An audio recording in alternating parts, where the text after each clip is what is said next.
Channel like کریں، subscribe کریں اور بیل بٹن پر کلک کریں۔ السلام علیکم۔ ہمیں نہایت ہی افسوس کے ساتھ یہ کہنا پڑ رہا ہے کہ بدھ کی رات امریکی کانگریس میں افراتفری پھیل گئی۔ صدر ٹرمپ کے حامیوں کے پرتشدد مظاہروں اور کانگریس کی عمارت پر پولیس کے ساتھ تصادم کے بعد امریکی دارالحکومت میں کرفیو نافذ کر دیا گیا، جبکہ مظاہرین کے کیپٹل ہل میں داخل ہونے کے باعث امریکی کانگریس میں افراتفری پھیل گئی اور مشترکہ اجلاس روک دیا گیا۔ مظاہرے کے دوران فائرنگ سے ایک خاتون دم توڑ گئیں۔ واشنگٹن ڈی سی کے میئر میورل باؤزر نے ٹرمپ کے حامیوں کی جانب سے پرتشدد مظاہروں کے بعد 24 گھنٹے کے لیے کرفیو نافذ کرنے کا اعلان کیا ہے۔ اعلان کے مطابق میئر کی جانب سے مجاز افراد کے علاوہ کسی شخص کو کرفیو کے دوران نقل و حرکت کی اجازت نہیں ہوگی۔ کرفیو کا اطلاق واشنگٹن کے ہر گلی محلے، پارک اور عوامی مقامات پر بھی ہوگا۔ نو منتخب امریکی صدر جو بائیڈن نے کہا ہے کہ آج کا واقعہ امریکی تاریخ کا تاریخی واقعہ ہے، بس اب بہت ہو گیا ہے، ٹرمپ کو آگے آنا چاہیے۔ امریکہ کے منتخب صدر جو بائیڈن نے امریکی ایوان نمائندگان کیپٹل ہل پر دھاوا بولنے والے مظاہرین سے تحمل کا مظاہرہ کرنے کی اپیل کرتے ہوئے صدر ڈونلڈ ٹرمپ کو بغاوت کا مرتکب قرار دیا۔ سینیٹ کی جانب سے ممکنہ طور پر توثیق کے بعد بائیڈن نے ایک ایسی تقریر کا ارادہ کیا تھا جس میں انہیں اس بارے میں بات کرنا تھی کہ معیشت کی بحالی کیسے کی جائے گی اور کورونا وائرس سے متاثرہ چھوٹے کاروباری مالکان کو مالی ریلیف فراہم کیا جا سکے، لیکن ان کے کچھ بولنے سے قبل ہی مظاہرین کیپٹل کی عمارت میں گھس کر سینیٹ کی منزل تک پہنچ گئے۔ بائیڈن نے کہا کہ جدید جمہوری دور میں ہمیں ایسی چیز دیکھنے کو نہیں ملی اور ہماری جمہوریت کو ایک بے مثال حملے کا سامنا ہے اور افراتفری اور یہ پرتشدد واقعات قانون کی حکمرانی پر حملہ ہے۔ حملے کے بعد کیپٹل ہل کی عمارت کو مقفل کر دیا گیا تھا اور نائب صدر مائک پینس اور قانون سازوں کو محفوظ مقامات پر منتقل کرنے کے بعد پولیس مظاہرین کے سامنے سینہ سپر ہو گئی۔ نیشنل گارڈ کے دستے تعینات کر دیے گئے تھے اور شام کے فوراً بعد ہی شہر بھر میں کرفیو نافذ کر دیا گیا ہے، جس کی خلاف ورزی پر 50 سے زائد افراد کو گرفتار بھی کیا جا چکا ہے۔ شہر بھر میں کرفیو کے نفاذ کی وجہ یہ ہے کہ افراتفری پھیلانے والوں نے کئی گھنٹوں تک کانگریس کی نشست پر قبضہ کیے رکھا۔ امریکہ کے منتخب صدر نے پرتشدد ہجوم سے مطالبہ کیا ہے کہ وہ پیچھے ہٹیں اور جمہوریت کو آگے بڑھنے دیں۔ اپنے 10 منٹ کے خطاب میں بائیڈن نے مظاہرین کو پرامن رہنے کی تلقین کی۔ انہوں نے کہا کہ میں تمام امریکیوں اور ان لوگوں کا بھی صدر ہوں جنہوں نے مجھے ووٹ نہیں کیا، لیکن بائیڈن نے موجودہ صورتحال پر غم اور غصے کا اظہار کرتے ہوئے کہا کہ یہ ہرگز مہذب رویہ نہیں بلکہ افراتفری ہے۔ بائیڈن نے ٹرمپ پر غداری کا الزام تو عائد نہیں کیا، لیکن کہا کہ وہ جو کچھ ہوا ہے وہ بغاوت کے زمرے میں آتا ہے۔ بائیڈن نے کہا کہ صدر کے الفاظ اہمیت رکھتے ہیں، چاہے وہ صدر کتنا ہی اچھا یا برا ہو۔ ایک صدر کے اچھے الفاظ متاثر کر سکتے ہیں اور برے الفاظ تشدد پر اکسا سکتے ہیں۔ بائیڈن نے ٹرمپ سے مطالبہ کیا کہ وہ اب قومی ٹیلی ویژن پر جائیں، وہ اپنے حلف کی تکمیل اور آئین کا دفاع کریں اور اس معاشرے کو ختم کرنے کا مطالبہ کریں، بجائے اس کے کہ ٹرمپ نے بدامنی کے اعلان کے گھنٹوں بعد ایک ویڈیو جاری کیا جس میں مظاہرین کو مخاطب کرتے ہوئے کہا گیا کہ مجھے آپ کے درد کا پتہ ہے، میں آپ کے زخموں کو جانتا ہوں، لیکن آپ کو ابھی گھر جانا چاہیے۔ بائیڈن نے پہلے بھی کہا تھا کہ ٹرمپ کے خلاف مجرمانہ کارروائی کرنا امریکی جمہوریت کے لیے اچھا نہیں ہوگا، البتہ انہوں نے مستقبل میں ٹرمپ کے سبکدوش ہونے کے بعد ان کے خلاف تحقیقات کا عندیہ دیا۔ علاوہ ازیں امریکہ کے صدر نے اپنے حامیوں سے احتجاج بند کرنے کی اپیل کر دی ہے۔ ٹویٹر انتظامیہ نے ٹرمپ کا اکاؤنٹ بلاک کر دیا ہے۔ پرتشدد احتجاج اور مظاہروں کے بعد امریکی صدر ڈونلڈ ٹرمپ نے حامیوں سے احتجاج بند کرنے کی اپیل کی۔ سماجی رابطے کی ویب سائٹ ٹویٹر پر جاری اپنے ویڈیو پیغام میں ٹرمپ کا کہنا تھا کہ انہیں مظاہرین کے دکھ اور تکلیف کا احساس ہے۔ صدر ٹرمپ نے اپنے ان دعووں کو ایک بار پھر دہرایا کہ وہ جانتے ہیں کہ صدارتی انتخاب ہم سے چوری کیا گیا ہے۔ یہ انتہائی مشکل وقت ہے، لیکن ہم نہیں چاہتے کہ کسی کو نقصان پہنچے۔ یہ دھاندلی زدہ انتخابات ہیں اور ہمیں ان لوگوں کے ہاتھوں نہیں کھیلنا۔ امن کی خاطر واپس گھروں کو چلے جائیں اور قانون ہاتھ میں نہ لیں۔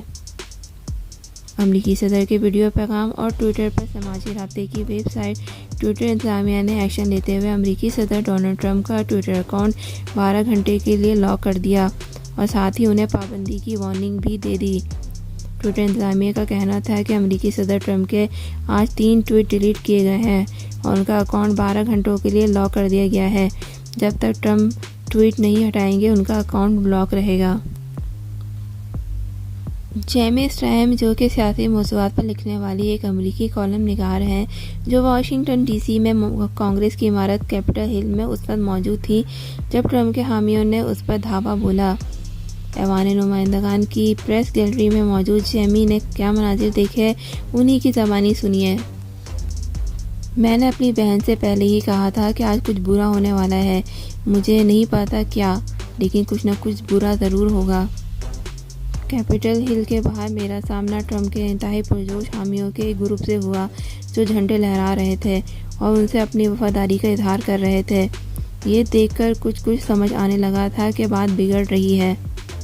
میں کانگریس کی عمارت کے اندر داخل ہوئی اور اس گیلری میں چلی گئی جو صحافیوں کے لیے مخصوص ہے، اور وہاں ہمارے لیے سیٹیں مختص کر دی گئی تھیں۔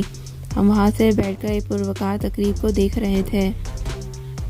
ہاؤس اسپیکر نینسی پیلوسی کے ہاتھ میں ان کی مخصوص ہتھوڑی تھی اور وہ لوگوں کو ان کے 5 منٹ کے بیان تک محدود رکھے ہوئے تھیں۔ جب ہم ہاؤس کی کارروائی کے دوسرے گھنٹے میں داخل ہوئے تو اچانک ہم نے شیشے ٹوٹنے کی آوازیں سنی، فضا میں دھواں بننا شروع ہو گیا۔ کیپٹل پولیس کی جانب سے اعلان ہوا، ایک فرد عمارت میں زبردستی داخل ہو گیا ہے۔ ہم نے ادھر ادھر دیکھا اور پھر معمول کے مطابق چیزیں جاری رہیں، مگر اس کے بعد اعلانات مسلسل ہونے لگے اور یہ مزید فوری نوعیت کے تھے۔ سیکیورٹی نے اعلان کیا کہ زبردستی گھس آنے والے افراد کیپٹل ہل کی عمارت کے مشہور ماربل کے گنبد کے نیچے موجود جگہ میں داخل ہو گئے ہیں جسے رومنڈا کہا جاتا ہے۔ جمہوریت کا مقدس ایوان حملے کی زد میں تھا۔ ہم میں سے کئی صحافی ایسے تھے جو پہلے بھی کئی مرتبہ کشیدہ حالات دیکھ چکے ہیں۔ میں نے بالٹی مور میں قتل کی وارداتوں کی کوریج کے دوران بہت پرتشدد واقعات دیکھے ہیں، مگر یہ انتہائی غیر متوقع اور ناقابل پیش گوئی تھا۔ پولیس کو بظاہر معلوم نہیں تھا کہ یہ کیا ہو رہا ہے، ان میں کوئی ہم آہنگی نہیں تھی۔ انہوں نے چیمبر کے دروازوں کو تالے لگا دیے، مگر ساتھ ہی ساتھ ہم سے کہا کہ ہمیں ایوان خالی کرنا ہوگا۔ چنانچہ افراتفری پھیل گئی۔ اگر میں آپ کو سچ بات بتاؤں تو میں بھی ڈری ہوئی تھی۔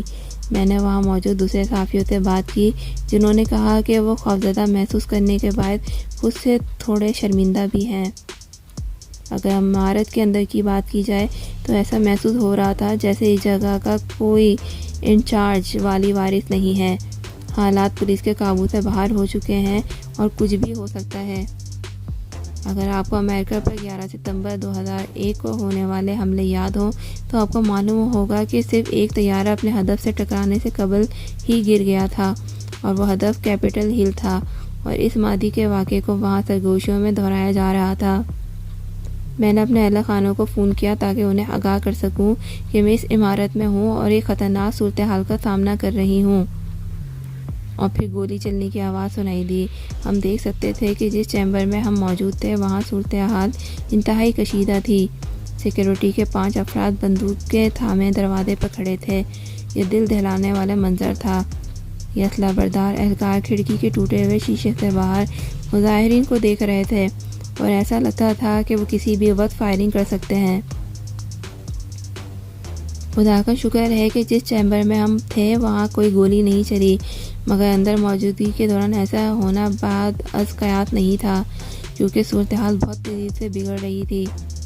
اس جگہ سے باہر نکلنے کے لیے ہمیں زمین پر رینگنا پڑا، اور میں نے بالکل بھی ایسے کپڑے نہیں پہن رکھے تھے جس میں ایسا کرنا آسان ہوتا۔ وہاں موجود زیادہ تر خواتین عمدہ کپڑے زیب تن کیے ہوئے تھیں، جبکہ ان کے پاؤں میں اونچی ہیل والے جوتے تھے، اور ایسا کیوں نہ ہوتا کیونکہ وہ ایک باقاعدہ تقریب میں شرکت کے لیے وہاں موجود تھیں۔